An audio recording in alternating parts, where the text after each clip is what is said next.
Bonjour à toutes et à tous, merci de nous retrouver pour ce premier épisode du Focus Revenu. Alors, est-ce que les décisions que j'ai prises sur mon exploitation et les dépenses que j'ai engagées me permettent de dégager du revenu? C'est à cette question qu'on va essayer de répondre à travers une série de rendez-vous tout au long de l'année. Et pour m'aider, je suis en compagnie de Sylvain Gessionnès, agriculteur et cofondateur de Piloter sa ferme. Bonjour Sylvain. Bonjour Adèle, bonjour à toutes et bonjour à tous. Soyez le bienvenus sur ce rendez-vous de Focus Revenu. Pour ce premier épisode, on va revenir sur une notion dont on a quand même beaucoup parlé cette année, l'effet ciseau. Alors peut-être que Sylvain, vous pouvez d'abord nous rappeler dans un premier temps de quoi il s'agit exactement que cet effet ciseau. L'effet ciseau concerne en fait le revenu des exploitations agricoles. Notre revenu en tant qu'agriculteur dépend de trois paramètres. Des volumes que l'on récolte, à savoir le niveau de rendement, la valorisation de notre récolte à travers le niveau des marchés. Est-ce qu'on vend du blé à 200 euros? Est-ce qu'on vend du blé à 250 euros? Est-ce qu'on vend du blé à 300 euros la tonne? Et troisième élément qu'il faut intégrer aussi, c'est les dépenses que l'on engage dans notre exploitation à travers les charges opérationnelles, nos frais de fonctionnement, notre rémunération du travail. Et donc, en fait, l'effet ciseau concerne une évolution contraire des charges et des produits. Concrètement, les charges et les produits n'évoluent pas dans le même sens. Et pour ce faire, on va mettre en évidence l'impact de cet effet ciseau sur la ferme France. C'est une ferme qui produit 100 hectares de grandes cultures.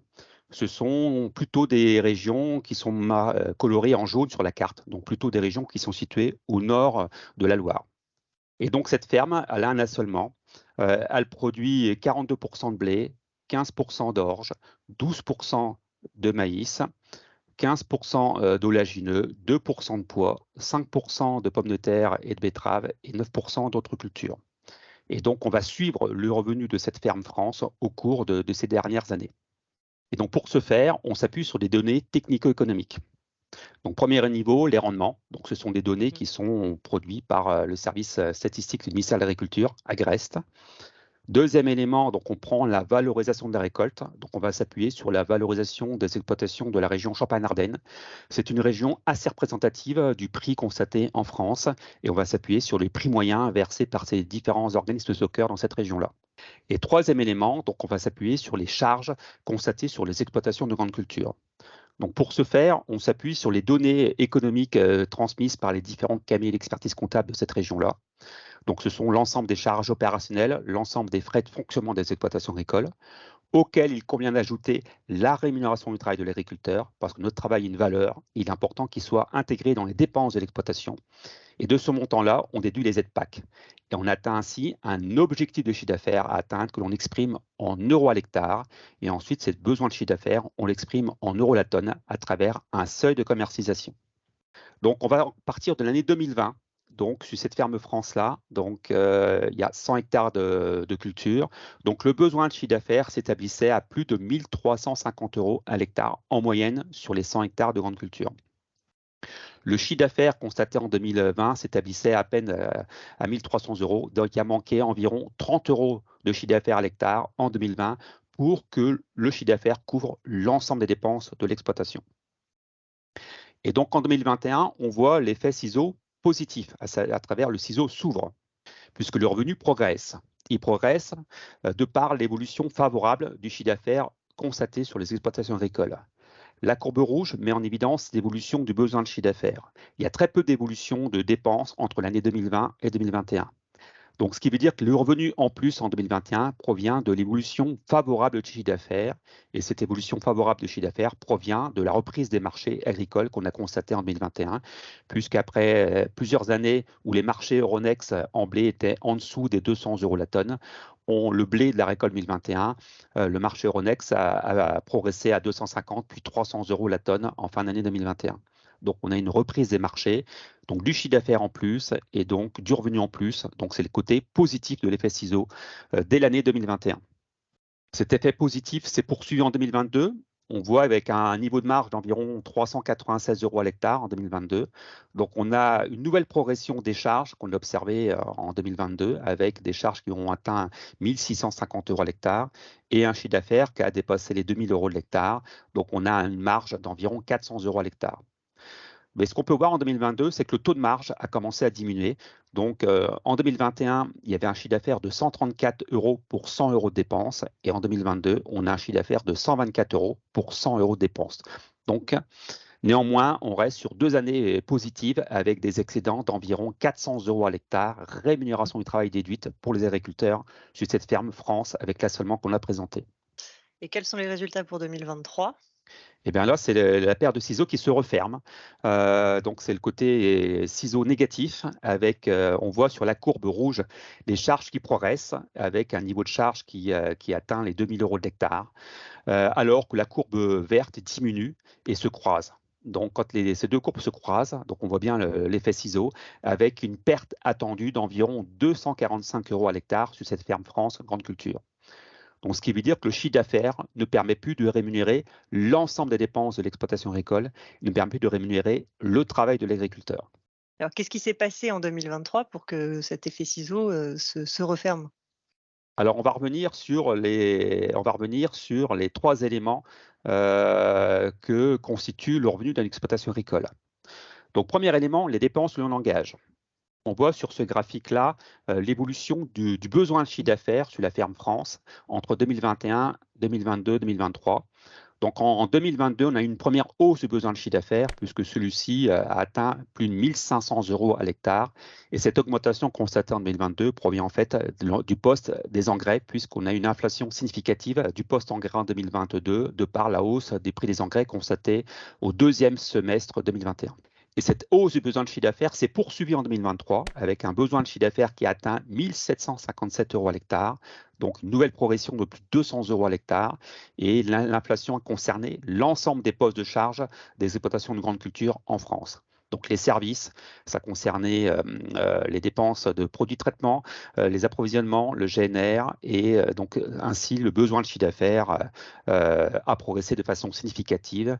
Il a atteint des niveaux inédits avec un seuil de commercialisation de 238 € la tonne, et c'est une inflation de plus de 50% en l'espace de 2 ans. Donc c'est une inflation qui est historique sur l'exploitation agricole. Alors, qu'en est-il des rendements en 2023? Donc les données statistiques fournies par le ministère de l'Agriculture sont les suivantes. Donc vous avez en 2023 les histogrammes qui sont présentés en bleu à l'écran, et en rouge, vous avez les moyennes quinquennales des rendements de ces principales cultures de 2018 à 2022. Ce qu'on peut voir en 2023, c'est que les rendements se situent au moins au niveau des moyennes constatées 2018-2022, voire au-dessus des moyennes constatées 2018-2022. Donc l'effet ciseau ne vient pas des rendements sur cette récolte 2023. Donc si ça ne vient pas des rendements, ça vient certainement des prix. Alors effectivement, donc le chiffre d'affaires a reculé en 2023. Vous avez à l'écran l'évolution du prix du marché Euronext du blé de 2005 à gauche à 2023 à droite. Et donc, on voit la première fluctuation des prix 2009, 2007 à 2012 qui est à gauche de l'écran. Et ce qui nous intéresse à droite, en 2021, on a une reprise des marchés avec des marchés du blé qui ont retrouvé les niveaux de 300 € au dernier semestre 2021. Les marchés sont montés au ciel avec du prix du blé qui a atteint 430 € au mois de mai 2022. Et ce qu'on peut voir sur cette courbe, c'est que la chute est aussi brutale que la hausse. Donc la chute en 2023 est aussi brutale que la hausse intervenue en 2021. Donc le chiffre d'affaires a reculé en 2023 de par l'évolution défavorable des marchés agricoles constatée. Alors, est-ce que tous les agriculteurs sont concernés par cet effet ciseau en 2023?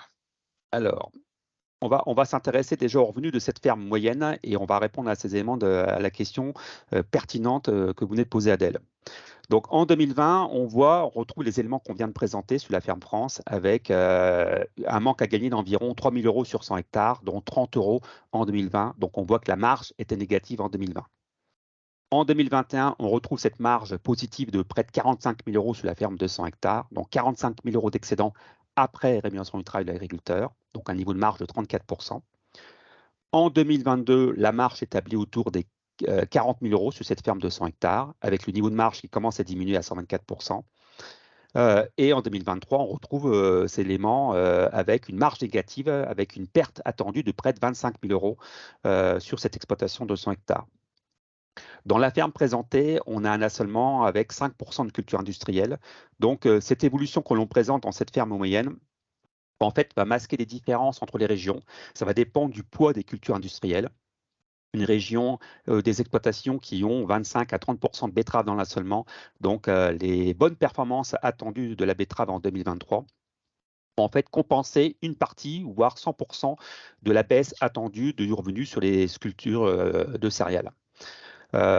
Et donc ça, c'est très différent d'une région à l'autre. Dans des régions intermédiaires où il n'y a pas de culture industrielle, où il n'y a pas de lin, il n'y a pas de betterave, il n'y a pas de pommes de terre, donc ces cultures industrielles ne sont pas présentes. Et donc ce qui veut dire que le revenu est 100% impacté par la baisse des marchés agricoles.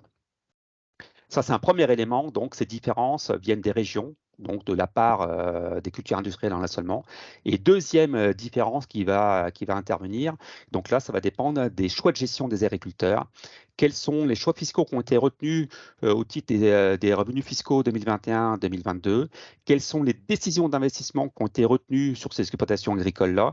Et donc, selon certains cas, ces décisions d'investissement vont venir augmenter de façon significative le besoin de chiffre d'affaires, alors que dans d'autres cas, ces décisions de gestion ont été plus raisonnées pour contenir un besoin de chiffre d'affaires. Donc, on aura beaucoup de disparités en 2023 au titre des résultats des agriculteurs. Et ces disparités aussi vont provenir des décisions de vente entre les agriculteurs qui ont eu la sagesse de vendre 20, 30, 40% de récolte avant moisson quand on avait les prix qui étaient entre 280 et 300 euros la tonne en blé. Donc, ces décisions de commercialisation vont venir compenser la baisse des marchés constatée après la récolte 2023. Alors, qu'est-ce que vous pouvez d'ores et déjà nous dire pour 2024? Quelles sont les premières prévisions?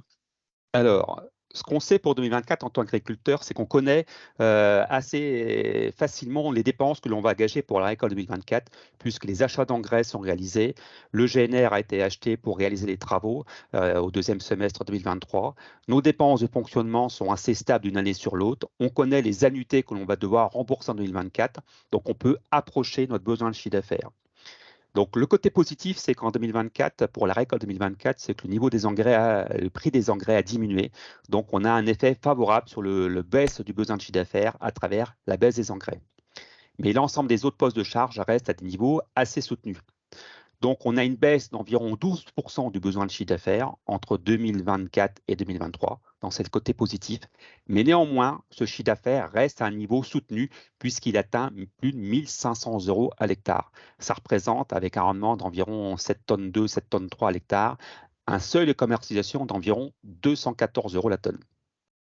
Donc, est-ce que notre chiffre d'affaires en 2024 sera au moins identique à 1 500 euros? Donc, ce sont les questions que l'on peut se poser en tant qu'agriculteur. Et si on fait une synthèse, qu'on reprend la carte qu'on a présentée précédemment avec l'évolution du revenu entre 2020 et 2022, on voit l'effet ciseau positif avec un écart de revenu puisque le vert au-dessus du rouge. En 2023, les courbes se croisent, on a une perte attendue de 25 000 euros. Et en 2024, donc pour équilibrer le budget, il faut que la ferme France obtienne des rendements au moins identiques à ceux constatés en 2023 et que les niveaux de marché se situent au même niveau que ceux constatés aujourd'hui, avec un prix Ronex d'environ 240-245 euros la tonne. Donc pour conclure, il convient d'avoir en tête que notre revenu en 2024 est en danger de par ce niveau de charge que nous avons engagé sur nos exploitations. Merci Sylvain. Alors on voit qu'on avait l'habitude de travailler avec des prix de vente qui étaient volatiles. Maintenant, on doit désormais composer avec des charges qui sont tout aussi volatiles. On vous donne rendez-vous le mois prochain pour partager des éléments de réflexion sur ce sujet afin que vous puissiez agir sur vos exploitations. Merci Sylvain. Merci, à très bientôt. À bientôt.